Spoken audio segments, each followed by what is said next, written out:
Hey everybody, John Hope Bryant. And normally I admire the financial advice of those who are already successful for obvious reasons. You model what you see. I've already told you in the book, The Memo, if you hang around 9 broke people, you'll be the 10th. I've already told you stop hanging around broke people exclusively, at least for advice and counsel. So what's different now? Because I'm definitely telling you not to take this advice.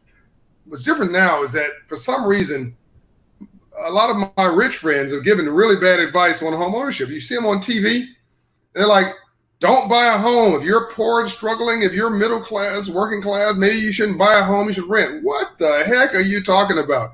The very folks who say don't buy a home own a home. Sometimes they own several.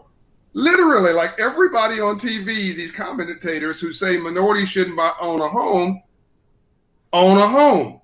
And if it's good for them, it's probably good for you. Let me tell you all the really neat, important things about owning a home.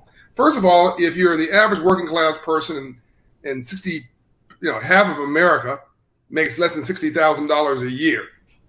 And if you're paying, $1,000, $1,200 a month in rent, and I own a company, full disclosure, called the Promise Homes Company. That is my average rent at the Promise Homes Company, which operates in low wealth neighborhoods. But if you're paying $1,000 to $1,200 a month in rent for an apartment, then you could have the ability to own a home for that same amount of money, maybe less.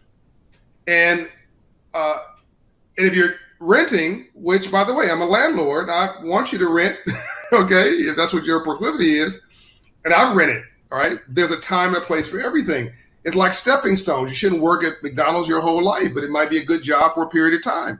So rent when it works, but understand that every year, if you're paying $2,500 a month in rent, $2,000 a month in rent, let's make this easy, you're literally raising a window and throwing out, and you're making $50,000 a year, you're throwing about half of your pay out a window, you get nothing for it. But when you own a home, listen now, the tax system was designed to promote home ownership. So when you own a home, if you have a 30-year mortgage and you got a decent credit score, by the way, it's going to be cheaper to own than it will to rent. But if you own that home, almost 2/3 of your 30-year mortgage amortization, let's make this easy, half of the mortgage payments you make will go to interest, which are tax deductible, which means you write it off against your taxes. So if you're paying $2,000 a month or $1,000 a month for a mortgage payment, you get to write substantially all of that off against your income, and you get it back in a tax refund. You also get what's called depreciation when you own a home. You also get what's called appreciation when you own a home, which means that as the home increases in value using the power of good debt and leverage, meaning that you put down 5, 10, 20% down, and the bank finance 80, 90, 95%. If you have good credit, 95% they'll finance, which means you're using the bank's leverage on your appreciation. That's another video for another time, but just trust me on this. Your little equity in their big good debt, which means well-priced debt that appreciates with an asset, leaves you better off. You're earning multiples on your appreciation. You're earning multiples on your equity based on the appreciation of that house. Now, here's a bonus. You've now bought an ATV, and this is a personal example. You bought an ATV, a UTV, which are all-terrain vehicles, utility terrain vehicles, etc. You bought and you financed it. You had your closets redone, and you financed it. And you had some home improvements done, and you financed it. And you've got some credit card debt, and you've got a vacation you did, and you financed it. Now you got these 6 or 8 different credit vehicles out there, all of which are dragging down your credit score and costing you cash flow every month because each one of them are individual payments.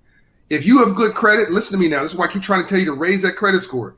If you have good credit, you can go to my Hope Inside coaches and they'll help you get good credit. You've got good credit and you refinance that mortgage. Today, they're almost giving away money. I'm refinancing right now. The rates are like 3.5%. You get to refinance all that debt, some of it bad debt, into good debt. One mortgage at 3 or 4 or 5%, that brings down your monthly payments significantly. Your credit score goes up and your payment comes down. All right, that's John Hope Bryant on home ownership, and the one example where the really wealthy give really bad advice. Tell a friend, spread the message, follow me on all my channels, and Operation Hope too. And go see a Hope Financial Coach today, 888-388-HOPE, operationhope.org, or the Hope in Hand app. Love and light. Silver rights.